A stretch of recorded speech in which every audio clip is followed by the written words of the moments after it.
এক নম্বরে আছে কি, নিধির 8টি খেলনা ছিল। কয়টি খেলনা ছিল? সে তার ভাইকে 5টি খেলনা দিল। কয়টি দিল? 5টি। এখন তার কাছে কয়টি খেলনা রইল? তাহলে এই যে অঙ্কটা, এর যে সংখ্যা আছে কত? 8 আর 5। সংখ্যা সবসময় কোন পাশে হবে? ডান পাশে না বাম পাশে? ডান পাশে। তাহলে আমরা এটাকে সাজিয়ে লিখবো কি, নিধির খেলনা ছিল কয়টি? 8টি। আর সে ভাইকে দিল 5টি। এখন তার কাছে রইল, এটা যোগ না বিয়োগ? দিয়ে দিলে, উড়ে গেলে, ছেড়ে গেলে, পচে গেলে কমে যায় না? তখন কি হয়? বিয়োগ হয়। তাহলে বলতে পারি যে 5 আছে কত হলে 8 হবে, সেটাও বলতে পারি। ওটা একটু জটিল হয়। তারপরে এইভাবেও করা যায়, 4 আর 4 8। 8-এর থেকে আমি 5 বাদ দিব, 1 2 3 4 5, এই 5টা বাদ। তাহলে কয়টা থাকে? 3টা। এই সেই 3টা উত্তর।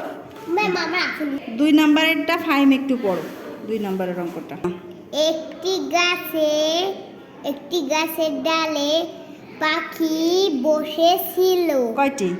7টি। হ্যাঁ। পরে আরো 4টি উড়ে গেল। পাখি উড়ে গেল। এটা কি?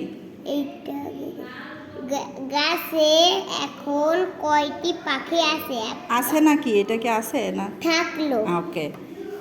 এখন তার মানে আমরা এই যে আছে, একটি গাছের ডালে 7টি পাখি বসেছিল, এই 7টি আমরা কোন পাশে লিখবো? ডান পাশে, তাই না? গাছের ডালে পাখি বসেছিল 7টি। পরে পাখি উড়ে গেল কয়টি? 4টি। তার মানে প্রথম লাইনে ছিল একটি গাছের ডালে 7টি পাখি বসেছিল, এই সংখ্যা 7টিকে আমি ডাইনে লিখবো। তাহলে আমার লিখতে হবে গাছের ডালে পাখি বসে ছিল 7টি। পরে পাখি উড়ে গেল কয়টি? 4টি। তাহলে উড়ে গেলে কমে গেল না? না, বাড়লো নাকি কমলো? কমে গেলে কি, যোগ নাকি বিয়োগ? এটা কি?